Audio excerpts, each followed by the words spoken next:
자, 10쪽에 밑에 보시면 오늘은 자, 시조를 배울 텐데요. 자, 시조의 먼저 정의부터 한번 봅시다. 자, 시조는 여기 나와 있듯이 고려시대에 형성이 되어서 현재까지도 창작이 되고 있는 우리 민족 고유의 시가 양식이라고 되어 있죠. 자, 조금 더 부연 설명을 쓰면요. 우리나라 고유의 정형시예요. 자, 그러면 정형시가 무엇이냐? 형식이 정해진 시를 정형시라고 부르죠. 일정한 형식, 틀이 잡혀있는 시를 정형시라고 부르죠. 그래서 시조는 우리나라 고유의 정형시예요. 그러면 조금 더 나아가서 정형시의 반대가 혹시 무엇인지 아는 친구들? 형식이 자유로운 시. 자유시라고 부르죠. 정형시의 반대는 자유시예요. 여기까지 일단은 알아두시고요. 고려시대에 형성이 되어서 현대까지도 창작이 되고 있다 하는 거 알아두시면 돼요.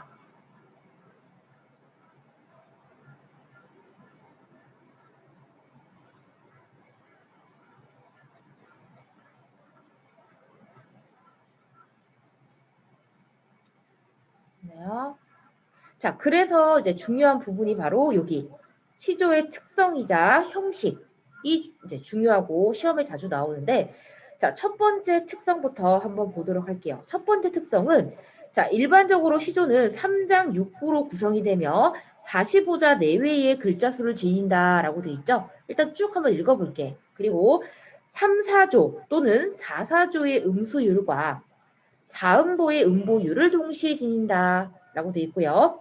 또 다른 정형시에 비해 형식이 또 자유로운 편이긴 해. 하지만 자, 여기 빈칸에 먼저 쓰면 종장의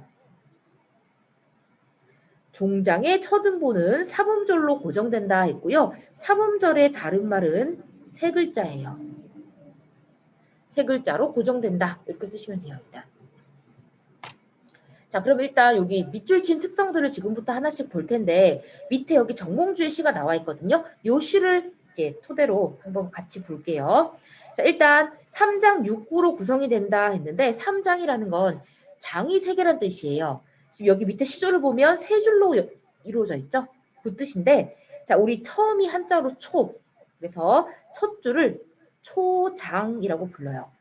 그리고 가운데 줄, 가운데 중 해서 중장이라고 부르고 끝은 한자로 종이에요. 종. 우리 학교에서 마치고 집에 갈 때 종례하지. 종. 그래서 종장이 돼요. 그래서 초장, 중장, 종장. 장이 세 개다 해서 3장이 되는 거예요. 한 줄을 한 장이라고 보면 돼. 나요. 자, 그리고 자, 6구는 뭐냐? 일단 6구는 나중에 볼게요. 자, 그다음에 45자 내외의 글자 수다라는 건 여기에 사용된 글자 수를 다 더하면 45자 정도 내외니까 뭐 넘을 수도 있고 그렇지 않을 수도 있고 이런 얘기고요. 자, 그다음 두 번째 줄에 3, 4조 또는 4, 4조의 음수율이라고 했는데 음수율이라는 건 우리 저번 시간에 배운 적 있어요. 글자 수를 반복해서 운율을 형성하는 걸 음수율이라고 해요. 그러면 3, 4조는 세 글자, 네 글자, 세 글자, 네 글자를 계속 반복해서 운율 형성하는 것을 3, 4조. 4, 4조는 네 글자, 네 글자, 네 글자, 네 글자를 계속 반복해서 운율 형성하는 것을 얘기하겠죠. 자, 밑에 시조를 예로 들어 봤을 때 여기는 지금 세 글자, 네 글자, 세 글자, 네 글자가 반복되어 있기 때문에 정몽주의 이 시조는 단신가라고 하는데 3, 4조의 음수율이 반복된 3, 4조의 음수율을 가진 시조라고 볼 수가 있는 거지. 세 글자, 네 글자가 계속 반복되니까. 그죠? 밑에도 보시면 3, 4. 여기가 4긴 하지만 보통은 세 글자, 네 글자를 벗어나지 않죠. 예외가 있기는 하지만요. 자, 그 다음에 여기 보시면 4음보의 음보율을 동시에 지닌다라고 돼 있죠. 자, 그럼 음보율은 뭐예요? 끊어있는 단위, 시에서. 그죠? 그래서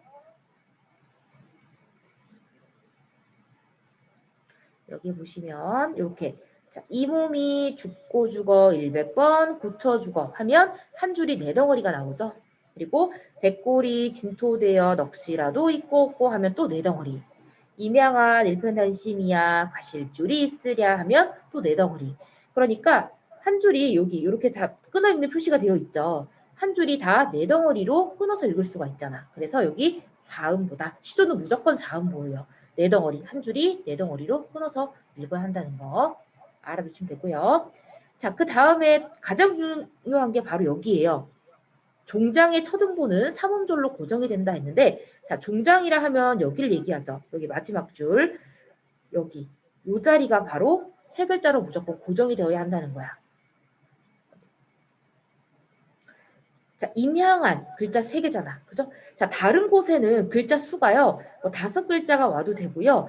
그냥 한 칸, 여기 한 음보 안에 보통은 3에서 5글자 정도, 자, 가감이 가능해요. 가감이라는 건 더할 가자, 뺄 감자, 더하거나 빼는 게 가능하다는 거예요.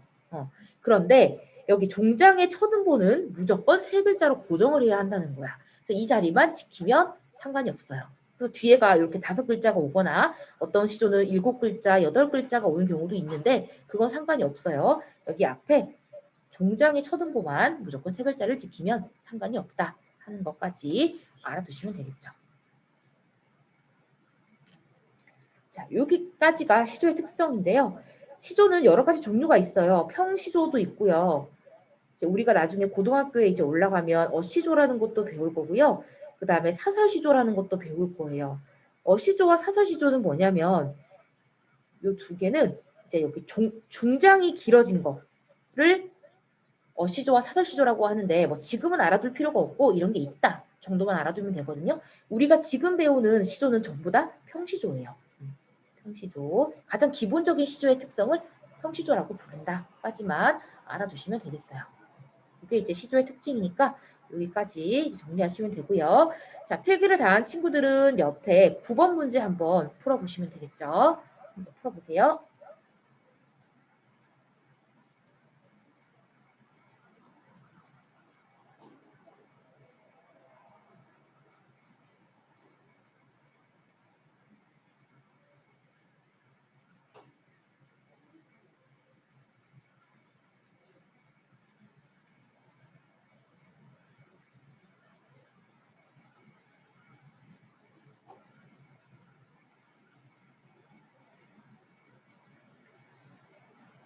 자, 9번에 시조는 조선시대에 처음으로 형성이 되었다? 아니요, 언제? 고려. 그 중에서도 고려 말에 처음으로 형성이 되었다 그랬죠? 그렇기 때문에 정답은 X가 되겠죠. 됐나요? 자, 여기까지 혹시 질문이 있는 친구들이 있을까요? 자, 없다면 어디로 넘어가냐? 오늘은 시조 2편을 먼저 배울 거라서 그 20쪽으로 넘어가시면 되겠어요. 20쪽 넘겨주세요.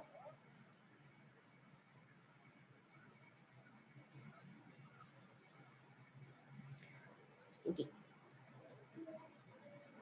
자, 까마귀 싸우는 고래하고 까마귀 검다 하고 라는 시조 2편을 오늘 먼저 배우도록 할게요. 자, 둘 다 사용된 소재는 똑같아요. 읽어보시면 까마귀와 그리고 백로라는 새를 가지고 지은 시조예요.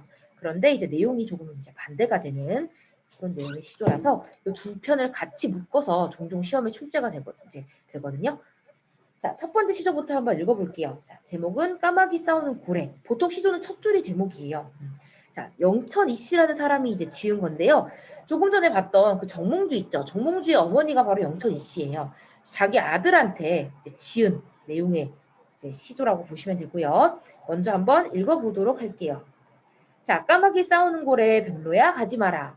성난 까마귀 흰빛을 시세말세라. 청강에 기껏 씻은 몸을 더럽힐까 하노라 라고 되어 있네요. 자, 일단 내용을 보기 전에 우리 조금 전에 시조는 형식이 중요하다 그랬잖아. 그래서 시조의 형식적인 면부터 보면 일단 가장 중요한 게 시조의 사음 보니까 한 줄을 네 덩어리씩 끊어서 읽는 연습부터 해보면 이렇게 까마귀, 싸우는 고래, 백로야, 가지 마라, 성난, 까마귀, 흰빛을, 희세말세라. 청강에 기껏 씻은 몸을 더럽힐까 하노라. 이렇게 끊으시면 되고요. 그리고 가장 중요한 게 아까 어디라고 했다? 여기 종장의 첫음보 청강에 여기는 무조건 세 글자로 고정이 되어야 하는 부분이기 때문에 여기는 이렇게 청강에를 끊다 보니까 뒤에가 6글자가 됐죠. 이런 식으로 한 줄을 네 덩어리로 끊고 종장의 첫음보는 삼음절로 고정이다. 까지 알아주시면 돼요. 여기도 두 글자가 오긴 했지만 보통은 이렇게 여기도 오지만 3, 4, 3, 4의 틀을 벗어나지 않았기 때문에 이 시조도 3, 4조의 음수율을 가지고 있는 시조다라고 볼 수가 있겠네요. 그렇죠? 여기가 2가 오긴 했지만 있나요? 필기가 다 됐으면 요거는 일단 선생님은 지울게요. 중요한 건 이제 네 덩어리씩 끊어 읽고 여기 종장의 첫음보만 세 글자로 고정이다까지 알아두시면 되고요. 자, 그 다음에 시조의 내용적인 면을 한번 볼게요. 일단 겉으로만 딱 읽어봤을 때는 까마귀라는 새와 백로가 등장해요. 그죠? 그렇게만 일단 한번 해석을 해볼게. 자, 까마귀가 싸우는 곳에 백로한테 가지 말라고 했기 때문에 이 시조에서 까마귀는 딱 봐도 부정인 걸 알 수가 있어. 부정적인 존재야 세모예요. 그죠? 까마귀한테 가지 말라고 했어. 누구와? 백로한테. 그럼 백로는 긍정이겠죠. 긍정이니까 동그라미예요. 자, 가지 말라고 한 이유가 뭐야? 성난 까마귀가 흰빛을 시샘할세라 라고 했는데 시샘이라는 건 이제 쉽게 말하면 질투지. 그렇죠? 질투할까봐. 자, 그리고 이제 뒤에 나와 있는 요 단어 있죠. 할세라 해서 리을세라를 한번 묶어보세요. 리을세라.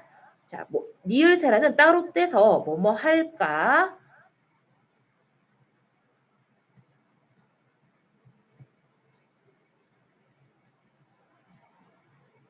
두렵다. 이렇게 해석하시면 돼요. 그래서 성난 까마귀가 흰빛을 시샘할까 두렵다. 이렇게 해석하는 거예요. 앞으로 리을 세라가 나오면 뭐뭐 할까 두렵다. 이렇게 해석하면 돼.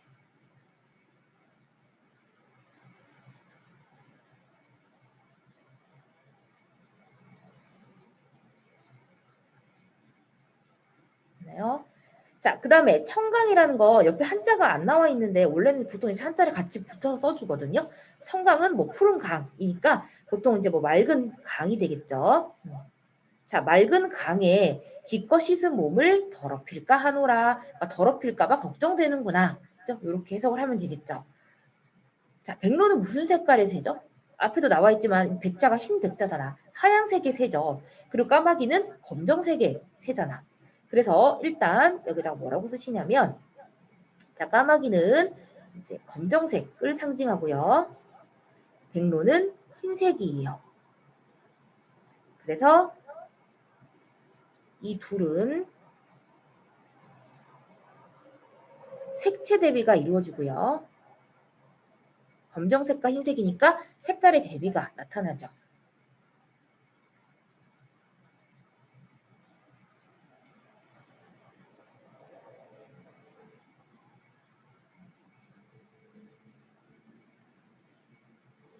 자, 그런데 이 시조를 아까 누가 썼다고 했죠? 정몽주의 어머니가 썼다고 했죠? 정몽주는 고려의 충신이에요. 자, 그런 어떤 역사적인 배경을 가지고 이제 이 시를 해석을 했을 때 까마귀는 어떤 의미를 가지고 백로는 어떤 의미를 가지느냐 조금 더 자세히 봤을 때는 자, 백로는 당연히 긍정적인 의미니까 정몽주가 되겠죠. 그러면 백로는 충신이고요. 조금 더 정확히 정몽주예요. 그러면 그 어머니 입장에서 자기 아들인 정몽주가 어울리지 말았으면 하는 그 까마귀는 누가 될까요? 간신이죠. 그리고 정몽주랑 대비했을 때 봤을 때는 이성계 일파가 돼요. 그 조선을 세운 이성계 무리가 되는 거예요.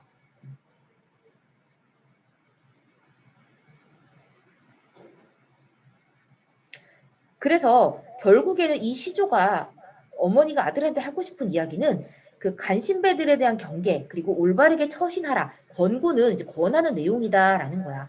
너 그 조선의 이제 새로운 무리와 어울리지 말고 고려에 대한 그 충성스러운 마음을 끝까지 유지해라, 지켜라 라고 어머니가 아들한테 권하는 내용이 바로 이 시조의 내용이에요. 이제 그것을 까마귀와 백로라는 이런 새를 통해서 나타내고 있는 거죠. 상징적인 소재를 사용을 해서. 크게 어렵지는 않은 내용의 시조였고요. 자, 그 다음 밑에도 똑같아요. 일단 자, 요것을 자음보로 끊어서 읽어보면 자, 이렇게 까마귀 검다하고 백로야 웃지 마라. 자, 겉이 검은들 속조차 검을 쏘냐. 겉이고 속 검은 곳은 너뿐인가 하노라. 이렇게 끊으면 되고요. 그 다음에 중요한 건 종장의 서든보 세 글자로 고정이라고 했죠. 그래서 학교 시험에 어떻게 나오냐면 이 두 개가 같이 많이 묶여서 나온다고 했잖아요. 이 두 개를 딱 주고 반드시 세 글자로 고정시켜서 써야 하는 부분을 뭐 각각 쓰시오. 순서대로 쓰시오. 그러면 답이 청강의 겉이고 이렇게 순서대로 쓰는 거예요. 보통 소술형으로 많이 나와요. 요거는. 그렇게 나중에 쓰시면 돼요. 만약에 시험에 나온다면. 쓰시면 되고요. 자, 아무튼 두 번째 시조를 한번 해석을 해볼게. 자, 까마귀 검다하고 백로야 웃지 마라 라고 돼 있는데 이 시조는 왜 첫 번째 시조랑 같이 묶여서 나오냐면 까마귀랑 백로라는 소재가 공통적으로 쓰이기도 했지만 이 시조는 위에랑 반대로 여기서는 까마귀가 오히려 긍정이고요. 백로가 부정적인 시어로 사용이 되었어요. 왜냐? 쭉 읽어보면 자, 겉이 검은들 속조차 검을 쏘냐라는 건 일단 까마귀는 우리가 겉이 검으니까 당연히 부정적인 이미지로 많이 사용이 되는 새가 까마귀잖아. 그런데 속조차 검을 쏘냐라는 건 자, 뒤에 보시면 검을 쏘냐 질문의 형식이죠. 자, 의문문의 형식을 사용했지만 얘는 궁금해서 물어보는 게 아니죠. 독자 스스로 결론을 내리게 하는 형식이잖아. 그래서 얘를 평서문으로 바꾸면 뭐예요? 속은 검지 않다가 되죠. 그래서 이런 표현 방법이 뭐였죠? 서리법이었죠. 까마귀는 속이 검지 않다라는 걸 강조하기 위해서 일부러 의문문의 형식을 나타낸 거예요. 그러니까 까마귀는 겉과 속이 같은 사람인 거야, 지금. 그죠? 우리는 겉과 속이 같은 사람을 좋아하지 겉과 속이 다른 사람은 좋아하지 않잖아. 근데 마지막 줄에 보시면 자, 겉은 비록 하얗지만 속은 검은 것은 그럼 이 사람은 지금 겉과 속이 같지 않은 사람이지. 이런 사람은 나쁜 사람이잖아. 사람이 속이랑 겉이랑 똑같이 행동해야지 다른 거잖아. 이런 혹시 여기에 어울리는 사자성어 아는 사람 있어요? 겉과 속이 다름. 초성 힌트를 줄게요. 이거 아는 사람 있을까? 겉과 속이 같지 않음 이런 뜻이야. 이거 맞추는 사람은 오늘 수업을 5분 일찍 끝내주겠어요. 겉과 속이 같지 않음. 네이버 찬스 안 돼요? 없나요? 반을 5분 일찍 끝내줄 영웅 없어요? 영웅? 네, 없는 걸로. 자, 정답은 표리부동이에요. 겉과 속이 같지 않다. 이렇게요.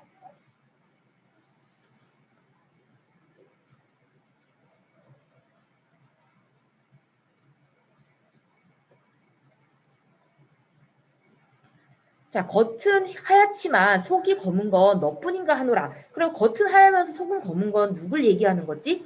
백로를 얘기하는 거죠. 그렇죠?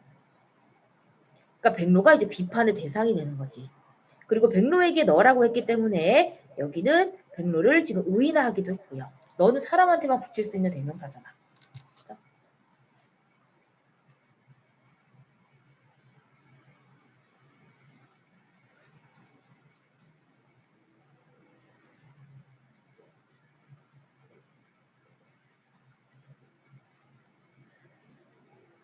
자, 그래서 이 시도 이제 까마귀의 의미를 조금 더 자세히 써보면 까마귀는 여기서 긍정이라고 했기 때문에 자, 여기 나와 있는 이 까마귀 검다하고의 시를 쓴 사람은 이직이라는 사람이에요. 이직은 원래는 고려의 사람이었는데 나중에 조선이 개국하고 나서 조선으로 넘어간 사람이야. 그래서 일단 이 시의 주제부터 읽어보면 이 시는 그 조선의 이제 건국에 참여한 사람이 자기 합리화를 하기 위해서 그리고 나는 조선으로 넘어갈 수밖에 없었어라고 정당성을 표현한 그 시조거든요. 그러니까 내가 고려의 사람이었지만 비록 조선으로 넘어간 건 그럴 수밖에 없었다. 그리고 너희도 지금 조선에 충성을 다하는 척하지만 사실은 조선으로 넘어오고 싶잖아. 너희도 넘어와. 라고 이야기하는 게 두 번째 시조의 내용이야. 그러니까 여기서의 까마귀는 오히려 긍정적인 이제 새 왕조, 그러니까 조선이 되는 거죠. 여기서는 새 왕조 건국에 참여한 사람들이 돼요.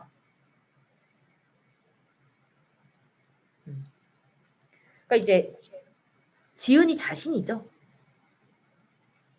자신처럼 비록 고려의 사람이었지만 떳떳하게 조선으로 나쁘게 말하면 변절이지만 그죠?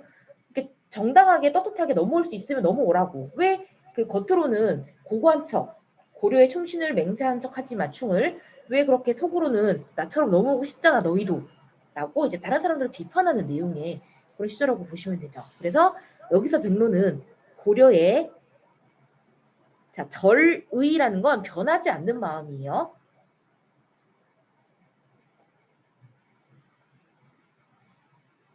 오히려 이제 고려의 충성을 절의를 절개를 지키는 사람들을 비판하고 있는 그런 내용의 시조가 되는 거죠.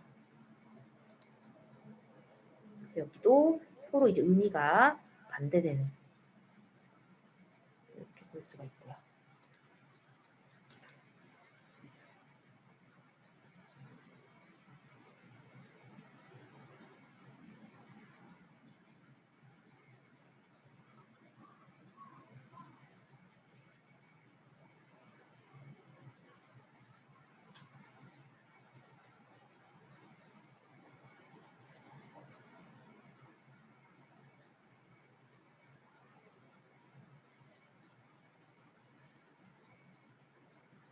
됐나요? 다 필기가 됐나요? 자, 그러면 옆에 여기 간단하게 한번 풀어볼게요. 이거는 같이. 자, 가와 나는 모두 자 까마귀와 지금 백로를 반대되게 표현하고 있죠. 그죠? 하나는 긍정, 하나는 부정으로. 그래서 대조가 사용이 됐고요. 그 다음에 가와 나는 둘 다 시조, 사음보지. 사음보는 끊어있는 단위이기 때문에 운율이 겉으로 드러난다고 볼 수 있어요. 그래서 내재율이 아니라 내재율의 반대는 외형률이지 얘들아. 헷갈리면 안 돼. 그래서 얘는 X가 되고요.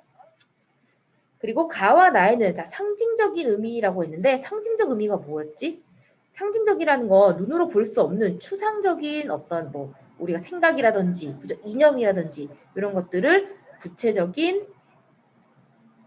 사물로 나타내는 거. 그래서 대표적인 게 뭐였어요? 평화를 나타내는 게 비둘기였잖아.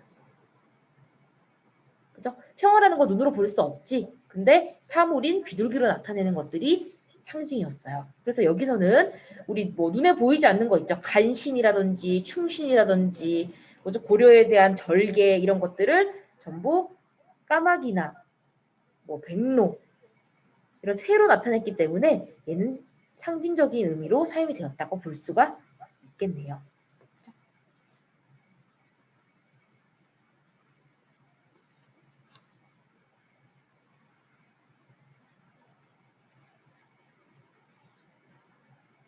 있나요? 자, 그러면 밑에 정리를 한번 해볼게요. 자, 작품 한눈에 보기. 자, 일단 갈래는 아까 배웠듯이 우리 시조, 평시조고요. 운율은 외형률이야. 겉으로 운율이 드러나죠. 어떻게? 자, 세 글자, 네 글자를 반복하는 3, 4조의 음수율과 그리고 네 덩어리씩 끊어있는 사음보의 음보율이 반복되기 때문이죠. 자, 그리고 자, 풍자라고 되어 있는데요. 풍자가 뭐냐면 풍자는 이제 웃음, 그리고 상대방을 비판하는 거예요. 이게 풍자예요. 그러니까 특히 나 두 번째 시조 같은 경우는 이제 고려로 조선으로 넘어오지 않은 사람들에 대한 어떤 약간의 비판이 담겨 있죠. 그래서 풍자적인 시라고 볼 수도 있고요. 그리고 둘 다 까마귀와 백로를 소재로 지었다는 점에서는 공통적이라고 할 수 있죠.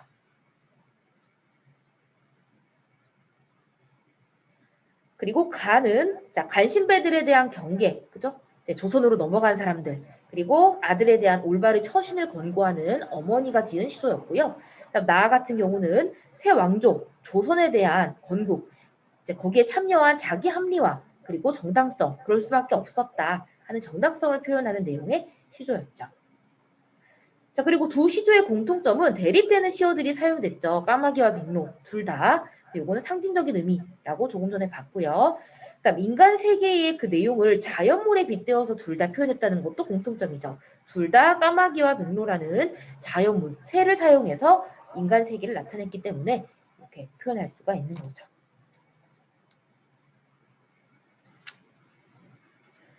자, 시의 짜임은 요건 넘어가고요. 그다음 옆에 상징적인 의미 요거 보도록 할게요. 자, 일단 첫 번째에서 까마귀 같은 경우는 첫 번째 시조에서는 간신, 그 다음에 뭐 역신배, 배신하는 사람이죠. 그래서 이성계 일파를 나타냈다고 볼 수 있고요. 그 다음에 백로는 이제 절개를 지켰다 해서 충신과 정몽주예요. 첫 번째 시조에서는 까마귀가 부정이고, 까마귀가 부정, 그 다음에 백로가 긍정인 반면에 두 번째 시조에서는 이제 까마귀가 새 왕조 건국에 참여한 신하, 즉 지은이 자신을 나타냈기 때문에 까마귀가 긍정, 그리고 백로는 고려의 충신이라고 자처하지만 사실은 겉과 속이 다른 사람들을 얘기했었죠. 그래서 백로가 오히려 부정이었어요. 그렇죠? 서로 반대됐죠. 똑같은 소재를 사용하면서도. 자, 그렇기 때문에 똑같은 소재를 사용했지만 각각 비판의 대상이 달랐죠. 가에서는 까마귀를 비판했었고요. 나에서는 백로를 비판하고 있었다 하는 게 여기 포인트라고 보시면 되겠죠. 자, 그러면 우리 옆에 21쪽에 8문제 풀고 쉬도록 할게요. 8문제 한번 풀어보세요. 답 맞춰볼게요. 자, 1번에 자, 가와 나의 갈래에 대한 설명으로 알맞지 않은 것은 했어요. 자, 둘 다 시조예요. 그죠? 시조의 특징을 물어보는 문제였는데 자, 요거는 자, 혹시 답 몇 번 했어요?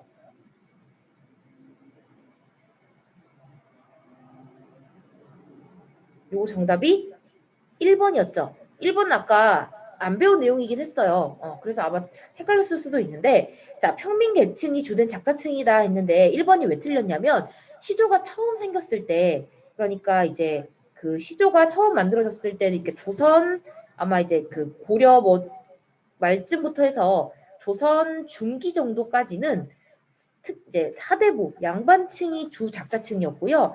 조선 후기로 가서야 그때서야 이제 평민들이 주된 작자층이었어요. 그래서 주제도 조금 달라요. 사대부들이 노래하면 아무래도 뭐 자연을 벗삼아서 노래하거나 하는 게 많고요. 평민들이 이제 그 주된 작자층일 때는 일반 사랑이라든지 이런 게 조금 이제 주제가 될 가능성이 많거든요. 주제도 누가 만들어서 부르냐에 따라서 달라진다는 것도 알아두시면 되죠. 그래서 주된 작자층은 언제냐 시기로 봤을 때 조금 달라지기 때문에 1번이 틀린 말이다. 이렇게 알아두시면 되고요. 자, 그 다음 2번에 가에서 경계하는 상황. 자, 가는 지금 엄마가 아들한테 이제 쓴 시조잖아. 그러니까 그리고 이제 까마귀와 놀지 말라. 그죠? 특히 까마귀는 검정색이 새죠. 먹을 가까이 하면 어떻게 돼? 검은색을 가까이 하면 같이 검어지기 때문에 자기 아들인 백로한테 가까이 가지 말라라고 얘기를 하는 거야. 자, 요거 답 몇 번이죠? 사자성어라서 아마 조금 어렸을 수도 있는데 정답은 일단 3번이죠. 금목자흑. 자, 요거 사자성어가 다 중요한 거기 때문에 옆에다가 뜻을 써줄게요. 하나씩 다 쓰세요. 자, 일단 침소봉대부터 보시면 침소봉대는 침을 이제 말 그대로 봉처럼 크게 부풀려서 얘기를 한다는 얘기, 그 뜻이거든요. 그래서 작은 것을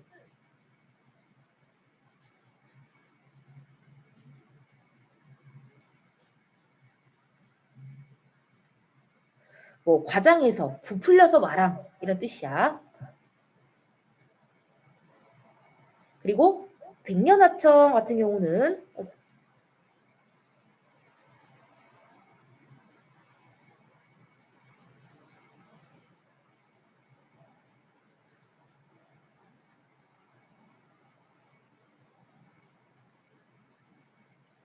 어떤 일이 오랜 시간이 흘러도 이루어지기 어려움 이렇게요. 이렇게 쓰시면 되고요. 그 다음에 정답인 금목자역 같은 경우는 먹 뭔지 알죠? 이제 붓글씨 쓸 때 갈아서 쓰는 그 검정색.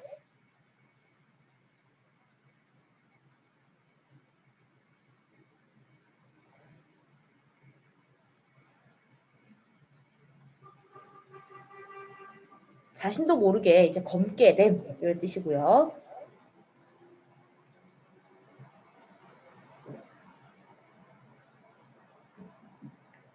자, 그 다음 하속상대는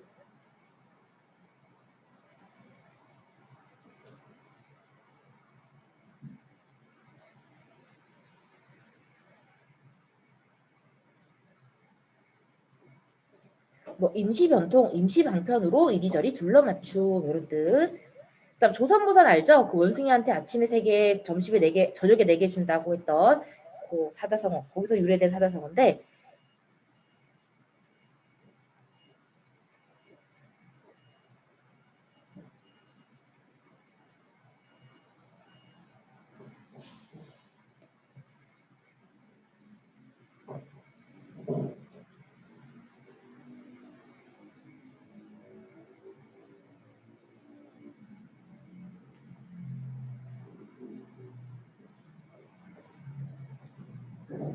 이렇게 남을 속이는 이런 행위를 조선모사라고 부르죠.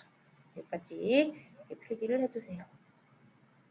사자성어는 따로 이제 시간 내서 외우기보다는 이렇게 나올 때 정리를 해두면 훨씬 더 시간도 절약할 수 있고 하니까 써두세요.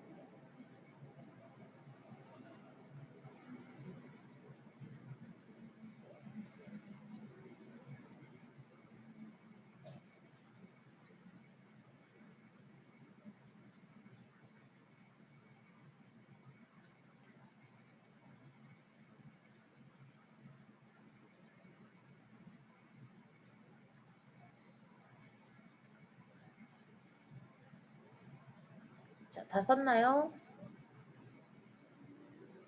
네, 그러면 넘어가서 자, 3번 볼게요. 자, 3번에 가와 나에 나타나는 주된 심상. 자, 지금 모두 까마귀와 백로를 나타내었잖아요. 까마귀는 검정색, 백로는 흰색이기 때문에 둘 다 시각적 심상을 사용하고 있어요. 자, 그래서 시각적 심상 고르시면 되는데, 자, 푸른 종소리 같은 경우는 푸르다가 시각, 종소리가 청각이 되죠. 그래서 여기는 공감각적 심상이 사용이 됐고요. 2번에 자, 내 볼에 와닿던 내 입술에 뜨거움. 뜨거운 건 만져봐야 알잖아. 촉각이죠. 3번 밤을 낮을 삼아 정소리가 요란터니 정소리. 소리니까 청각. 4번에 양지방 가수원에 꿀벌이 잉잉거릴 때 자, 꿀벌이 잉잉거리는 것도 소리로 우리가 들어야 아는 거지. 귀로. 청각이죠. 5번에 그 이에 깊고 붉은 상처 위에 놓는 새살이 되자. 자, 붉은 상처. 시각이죠. 정답은 5번이네요.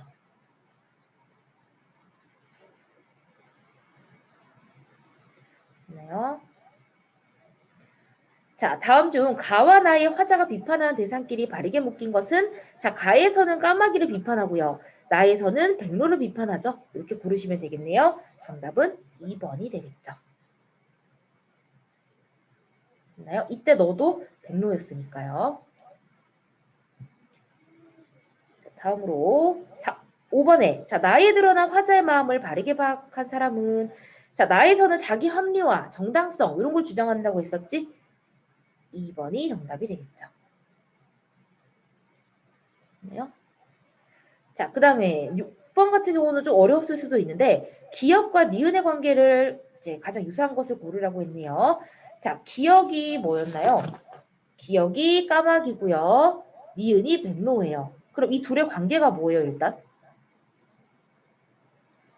서로 대조되는 관계를 고르면 되지. 그지?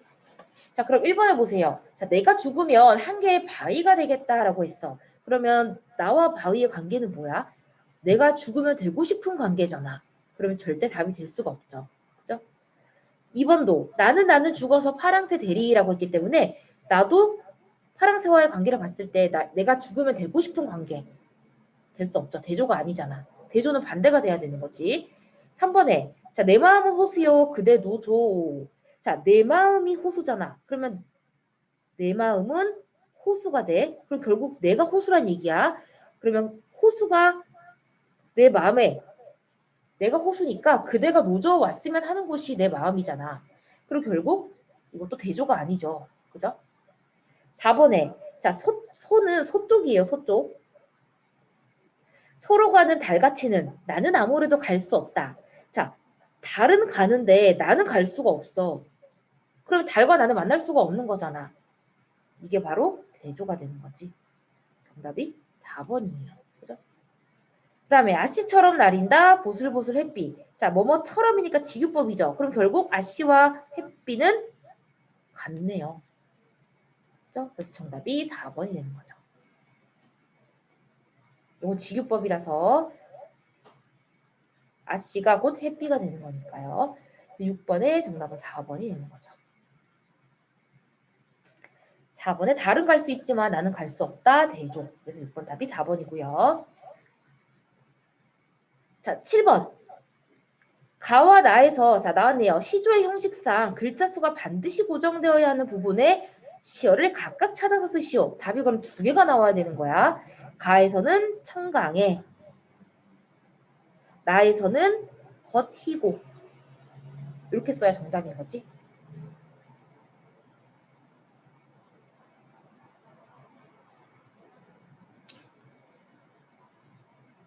자, 그 다음 8번에 핵심 소재가 되는 두 시어의 상징적 의미를 고려했을 때 가와 나의 표현상의 공통점과 차이점을 각각 한 문장으로 쓰시오 했는데요.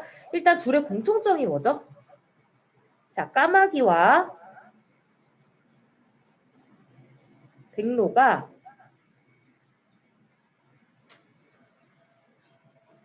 색채 대비를 통해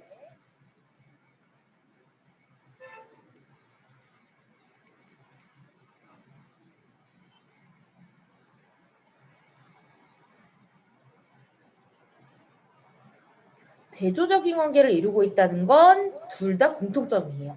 둘 다 쓰였으니까. 자, 그런데 차이점은 자, 가에서는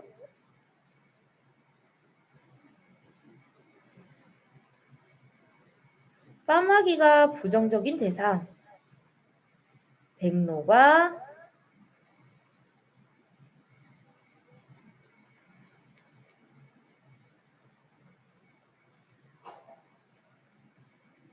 대상으로 나왔죠. 긍정적인 대상. 그런데 나에서는요.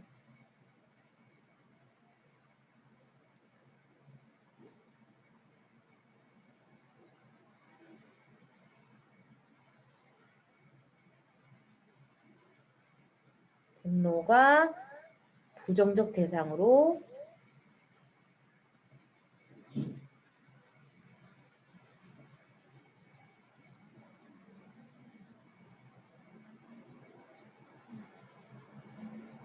이렇게 쓰시면 되겠죠. 그러니까 서로 똑같은 소재를 썼지만 하나는 부정, 긍정이 이제 의미가 다르다는 거, 반대된다는 거 그렇게 잘 정리해서 쓰시면 되겠죠.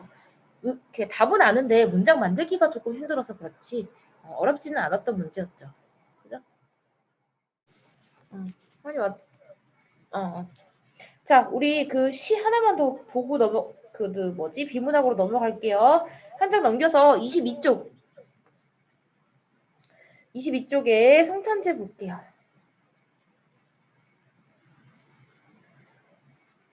22쪽에 성탄제를 봅시다.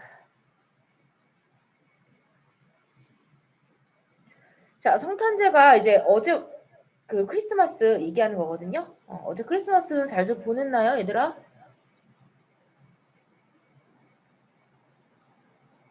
다들 대답이 없네요. 자, 그럼 시를 일단 먼저 한번 읽어볼까요? 자, 어두운 방 안에 밝은 숯불이 피고 외로이 늙으신 할머니가 애처로이 잦아든 어린 목숨을 지키고 계셨다. 이윽고 눈 속을 아버지가 약을 가지고 돌아오셨다.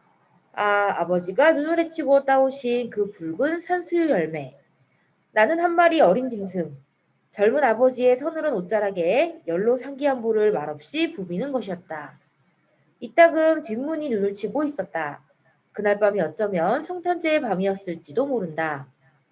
어느새 나도 그때 아버지만큼 나이를 먹었다. 옛것이라고 찾아볼 게 없는 성탄제 가까운 도시에는 이제 반가운 그 옛날의 것이 내리는데 서러운 30살 나의 이마에 불현듯 아버지의 서늘한 옷자락을 느끼는 것은 눈 속에 따오신 산수유 붉은 알알이 아직도 내 혈액 속에 녹아 흐르는 까닭일까? 라고 굉장히 따뜻한 내용의 시인데요. 자, 그럼 1년부터 한번 해석을 해볼게요. 자, 어두운 방 안엔 빨간 숯불이 피고 했죠. 자, 일단 여기에 어두운의 우리 밑줄하고 또 빨간의 밑줄 한번 해볼게요. 자, 우리 어둡다는 건 일단 뭐 죽음의 이미지지. 그죠? 그리고 뭐 절망의 이미지도 되고요.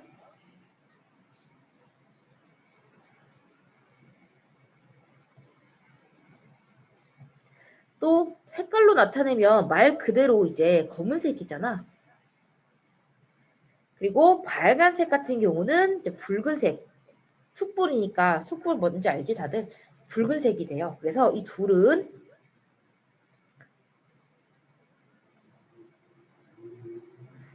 둘 다 시각적 심상이기 때문에 색채 대비가 이루어지죠. 검정색과 붉은색의 심상 대비예요.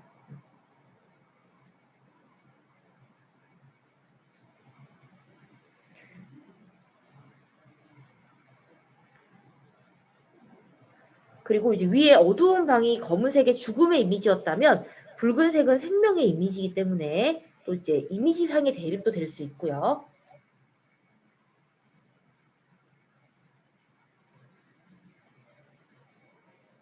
이렇게.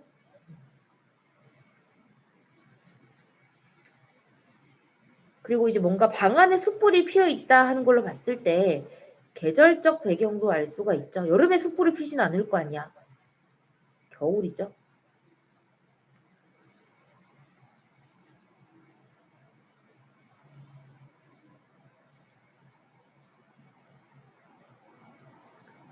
자, 그리고 외로이 늙으신 할머니가 애처로이 잦아드는 어린 목숨을 지키고 계셨다 했는데 여기도 보시면 자, 늙으신 할머니 그 다음에 어린 목숨 할 때 이 늙다와 어리다 역시 대조가 될 수 있는 그런 단어죠. 늙다와 어리다는 반대가 되니까. 그리고 이제 잦아드는 이라는 건 뭔가 이제 생사를 오가는 그런 뜻이야. 그리고 어린 목숨이라는 건 할머니란 단어를 통해서 알 수 있는 어린 목숨은 이제 뭐 손자 이런 거겠지. 그죠? 이 시에서는 화자가 돼요. 화자. 주인공이에요. 이 시에 말하는 주인공.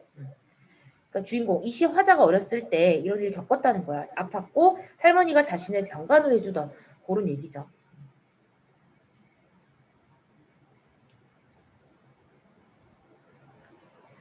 자, 이윽고 눈 속을 아버지가 약을 가지고 돌아오셨다 했는데요.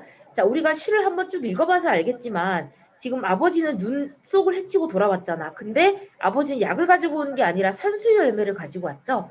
그래서 이 시에서는 약을 구하지 못했어. 왜 약을 구하지 못했냐? 겨울이기도 하고 눈까지 내렸기 때문이야. 그래서 이 시에서 눈은 아버지에게 있어서는 무엇을 나타내요? 시련이나 고난이에요. 지금 나의 아들이 생사를 오가는데 약을 구하지 못했잖아. 뭐 때문에? 눈 때문에. 그러니까 아버지에게 있어서는 시련, 고난, 조금 더 나아가서는 이제 아버지의 사랑, 그리고 희생이 되죠. 그럼 겨울에 나가서 이제 약을 구해왔으니까, 열매를. 이때 약이 열매가 되는 거지.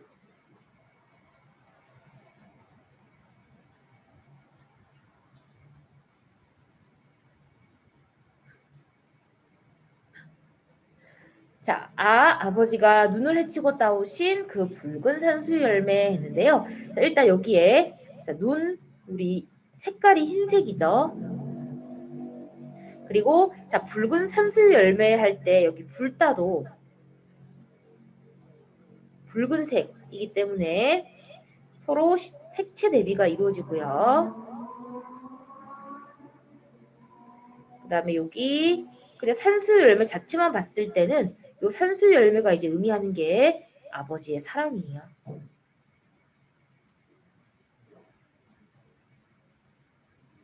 아버지가 그 눈을 헤치고 따온 것이 바로 이 산수유 열매이기 때문이지.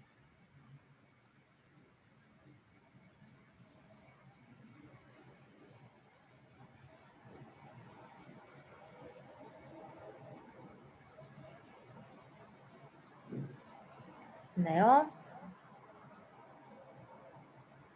자, 나는 한 마리 어린 짐승이라고 했는데요. 자, 나는 한 마리 어린 짐승. 자, A는 B. 우리 C에서 연결 없이 바로 원관념은 보조관념이라고 나오는 거 은유법이죠.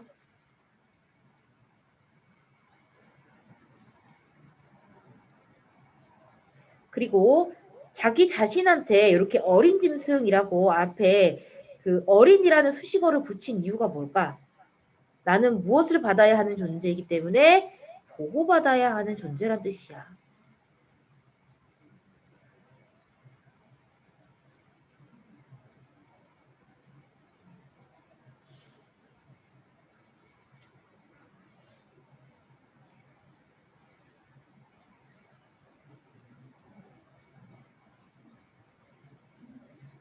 자, 나는 한 마리 어린 짐승, 젊은 아버지의 서늘한 옷자락. 자, 여기도 시험 문제 많이 나오죠. 서늘한 옷자락 하면 일단 심상이 우리 서늘하다라는 건 이제 만져봐야 아는 거잖아. 차가운 기운을 얘기하는 거야. 추운 겨울에 밖에 오래 있다가 이렇게 갓 실내로 들어왔을 때 그 옷에 남아있는 찬 기운을 얘기하는 거거든. 그래서 서늘한이라는 건 이제 차가운 기운을 얘기하는 거니까 얘는 촉각적 심상이 되죠.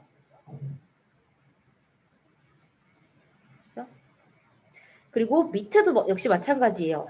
열로 상기한 볼을 말없이 부비는 것이다 했는데 열로 상기한 볼, 이 열 역시 우리가 만져봐야 뜨겁다, 뜨겁지 않다라는 걸 알기 때문에 이 열도 촉각적 심상이 되죠. 그래서 이 둘은 같은 촉각적 심상이지만 뜨겁다와 차갑다이기 때문에 촉각적 심상의 대비가 되는 거예요.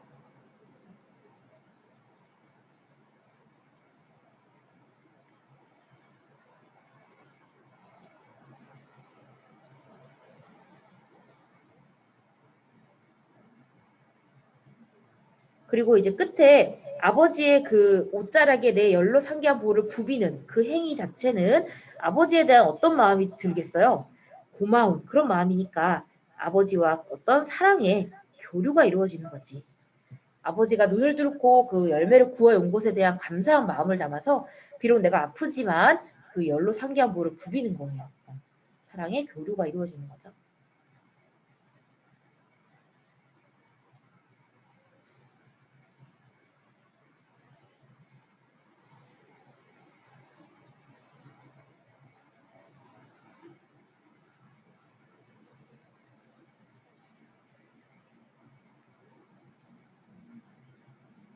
있나요?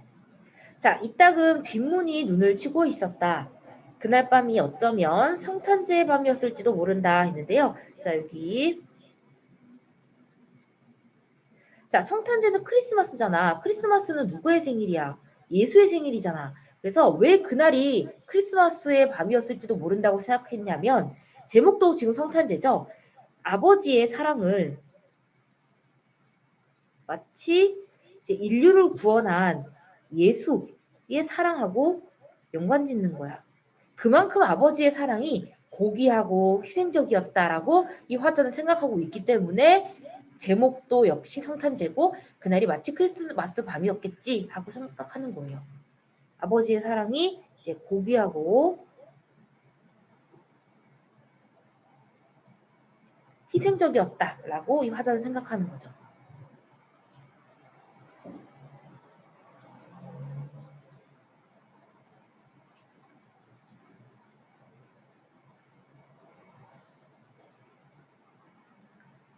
좋네요. 자, 올라가서 자, 그때의 나도 어느새 나도 그때의 아버지만큼 나이를 먹었다라고 돼 있죠. 그래서 이 줄이 이제 시간이 흐른 거예요. 이제 과거에서 현재가 되었죠.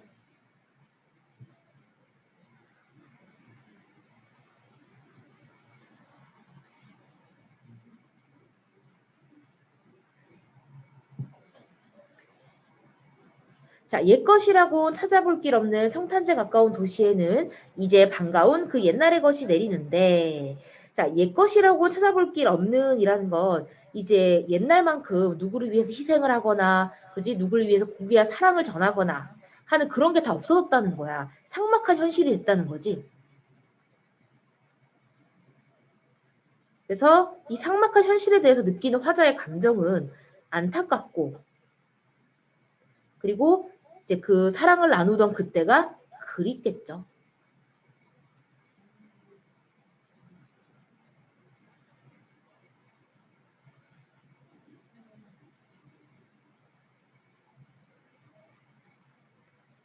그리고 성탄제 가까운 도시라고 했으니까 성탄제란 단어를 통해서 시간적 배경 알 수 있고요. 그 다음에 도시란 단어를 통해서 공간적 배경 알 수 있죠. 이 화자가 지금 언제 어디에서 있는지.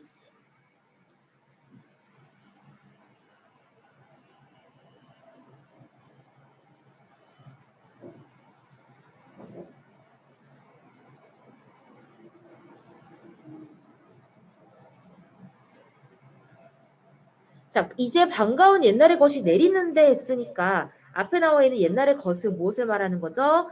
눈을 말하는 거고요. 이 눈을 통해서 갑자기 아버지의 옛날에 그 아버지가 나를 위해서 눈을 해치고 산수의 열매를 구해온 걸 생각하고 있기 때문에 눈은 이 시에서 이제 과거 회상의 매개체 역할을 하게 되죠. 안 그래도 지금 삭막한 현실에서 내가 힘겹게 살고 있었는데 마침 내리는 눈을 봤더니 옛날에 그 고귀했던 아빠의 사랑이 떠오른 거야, 지금. 자, 서러운 30살 했어요. 앞에 서러운이라는 수식어가 붙은 이유는 앞에 얘기했듯이 삭막한 현실을 살고 있기 때문이야, 화자가. 그렇죠? 서러운 30살, 나의 이마에 자, 불현듯 아버지의 서늘한 옷자락을 느끼는 것은 자, 아까 얘기했죠. 서늘한 옷자락은 아버지의 사랑이라고. 그러니까 눈을 보고 아버지의 사랑을 떠올리는 것은, 느끼는 것은 이란 얘기지. 자, 눈 속에 따오실 산수유 붉은 아라리. 자, 여기도 일단 눈 흰색이고요. 그 다음에 아직도 내 혈액 속에, 자, 혈액은 피잖아. 그럼 붉은색이지. 그래서 여기도 색채 대비가 이루어지고 있어요. 시각적 현상이니까. 내 혈액 속에 녹아 흐르는 까닭일까? 그 얘기는 시간이 지나도 아버지의 사랑은 어떻다? 영원하다 이런 얘기지.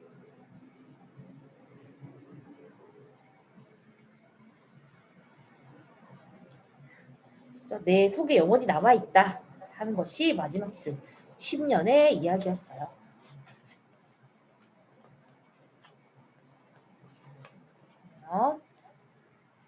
자, 그럼 밑에 지문 내용 확인 같이 풀어볼게요. 자, 이 시는 대조적 이미지의 시어를 사용했다. 전체적으로 다 사용이 되었죠. 그래서 어두운 발간, 그다음 젊은, 늙으신 어린, 그다음에 뭐 시각적 심상들의 전부 색채 대비도 다 사용이 되고 있고요. 그러니까 5가 되고요. 그다음에 삭막한 현실에 대한 화자의 안타까움은 시의 이제 후반부에 드러나죠. 어른이 된 후니까요. 그다음 나약한 어린 화자의 그 자신을 드러내는 표현은 어린 짐승이 되겠죠.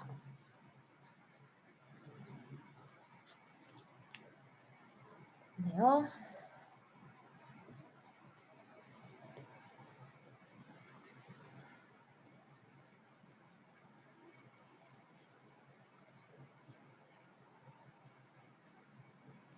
자, 필기를 다 했으면 자 마지막으로 정리 한번 해볼게요. 자, 이 시는 이제 현대시니까 내재율이에요. 현대시는 거의 내재율이라고 보시면 되고요. 회상적이죠. 과거를 돌이켜보고 있으니까요. 그리고 자 감각적이라는 건 시에서 심상을 많이 사용했다는 뜻이야. 그럼 거의 감각적이라고 보시면 되고요. 그 다음에 제재는 뭐 눈과 아버지의 사랑이었죠. 그리고 아버지의 사랑에 대한 그리움, 그리고 현실의 삭막함에 대한 안타까움을 이 시의 이제 주제로 나타내고 있고요. 자, 상징적인 시어, 시각적, 촉각적 심상의 대비 이런 것들을 통해서 주제를 나타냈죠. 또 과거에서 현재로 시상이 전환됐는데 이런 걸 뭐라고 부르죠? 순행적 구조라고 불러요. 시간이 거꾸로 가는 건 뭐라고 부르지? 역순행적 구조라고 부르죠. 근데 이 시는 시간이 순차적으로 가고 있잖아. 과거, 현재, 미래는 원래 시간의 흐름이지. 그건 순행적 구조고 시간이 예를 들어 반대로 가는 거야. 현재에서 과거로 이런 식으로 거꾸로 가는 건 역순행적 구조예요. 근데 이 시는 제대로 가고 있잖아. 순차적으로. 그러면 순행적 구조라고 부르죠. 자, 그 다음에 여기도 밑에 2번만 볼게요. 자, 눈은 이제 아버지가 겪는 시련과 고난이자 화자가 현재와 이제 과거, 눈을 보면서 과거를 생각하게 되니까 매개체가 될 수 있고, 그다음 붉은 산수유 열매는 아버지가 눈을 헤치고 따온 약이니까 희생적 사랑이죠. 그리고 서늘한 옷자락 역시 아버지의 희생적인 사랑을 의미하고요. 어린 짐승은 나약하고 힘이 없는 존재, 즉 어린 시절의 화자를 나타내는 시였어요. 자, 이 시는 여러 가지 대비들이 쓰였는데 어두운 방은 검은색이고 밝은 숯불은 붉은색이었기 때문에 둘 다 시각적 심상의 대비. 눈은 흰색이고요. 붉은 산수유 열매나 혈액은 다 붉은색이죠. 역시 시각적 심상의 대비죠. 그다음 이거는 서늘었고 차가움의 이미지고요. 열로 상기됐다, 뜨거움의 이미지이기 때문에 둘 다 촉각적 심상의 대비가 쓰였다고 볼 수 있겠네요. 자, 이렇게 정리를 하시면 되고요. 자, 옆에 1번 문제 있어요. 지금 한번 풀어보도록 할게요. 자, 1번에 이 시에 대한 설명으로 알맞지 않은 것은 했어요. 너무 쉬웠죠? 정답은 5번이죠. 과거에서 현재로 순행적 구성으로 시를 전개하고 있다. 해야 되니까 1번에 답 5번이 되는 거고요. 자, 2번에 이 시의 구조를 다음과 같이 나타낼 때 빈칸에 들어갈 알맞은 시어를 쓰시오 했어요. 자, 전체적으로 과거 그리고 현재를 이어주는 매개체를 고르면 됐지. 정답은 눈이죠. 자, 3번 심상의 대비를 보여주는 시어를 잘못 찾은 것. 자, 주의해야 돼요. 심상의 대비를 보여주는 시어예요. 정답은 4번이죠. 늙다와 어리다는 심상의 대비가 아니기 때문에 3번의 답이 4번이었죠. 그죠? 자, 그 다음에 4번은 조금 어려웠을 수도 있는데요. 자, 이 시의 주된 정서와 유사한 것을 고르시오. 일단 주된 정서는 그리움이야. 아버지의 사랑에 대한 그죠? 그리움. 자, 1번 엄마야 누나야 강변 살자 뜰에는 반짝이는 금모래빛. 자, 강변 살자고 했으니까 그죠? 이 시에서 말하고자 하는 건 그 아름답고 평화로운 뜰에는 반짝이는 금모래빛이 있는 강변이잖아. 그래서 평화로운 세계에 대한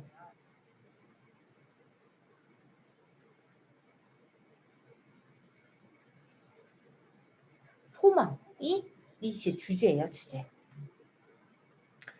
자, 그리고 두 번째는 저 개는 네 집 갠지 그것도 알고 이 소는 누집 소인지 모두 알지요. 식구처럼 모여 사는 한 동네 사람. 그러니까 지금 동네 사람들이 모두 오손도손 잘 살고 있다. 오해가 좋다는 얘기잖아. 그 동네 사람들이 다 친절하게 같이 산다는 얘기니까 그 동네 사람 사이에 정겨움을 나타내고 있는 시고요. 세 번째는 온몸으로 사랑하고 나면 한 덩이째로 쓸쓸하게 남는 게 두려워. 여태껏 나는 그 누구에게 연탄 한 장도 내지 못하였네. 그러니까 연탄은 한번 자기의 몸을 불살라서 지금 남을 위해 희생하는 건데 나는 지금 연탄처럼 남을 위해 희생하지 못하였음을 부끄러워하는 내용의 시예요. 그래서 자신의 삶에 대한 부끄러움을 담은 시라고 보면 되고요. 어쨌든 지금 답은 다 될 수 없죠. 4번에 길을 걷는데 햇빛이 이마를 툭 건드린다. 봄이야. 그 말을 하나 하려고 멀고 먼 길을 달려온 빛 하나가 내 이마를 건드리며 떨어진 것이다. 지금 봄이 왔다는 얘기를 하고자 하는 거지, 이 시는. 그러니까 햇빛에 대한 고마움, 반가움, 봄에 대한 반가움을 나타내고 있는 시지. 그죠? 5번. 자, 오버자라게 구수한 할머니의 옛 이야기를 싸고 어린 시절에 그 눈을 밟으며 간다. 오누이들의 정다운 얘기에 어느 집 지라로엔 밥알이 토실토실 있겠다. 자, 지금 전체적으로 고향의 어떤 환경을 나타내고 있는 고향의 그 그리움의 정서를 나타내고 있는 시기 때문에 5번이 정답이죠. 고향집의 전경을 나타내고 있는 시예요. 그래서 정답은 5번이 되고요. 자, 그 다음에 일기를 썼을 때 적절하지 않은 것을 고르시오 했네요. 이것도 쉬웠죠. 약을 구해오지 못한 열매를 구해왔잖아. 그래서 4번이 정답이죠. 다음, 기억부터 미음의 의미로 알맞지 않은 것은 있어요. 자, 이 답만 일단 먼저 보면 미음. 아까 전에 미음은 아버지의 사랑이었지. 그죠? 근데 여기 성인이 된 나이의 고달픈 삶이라고 했기 때문에 5번이 정답이죠.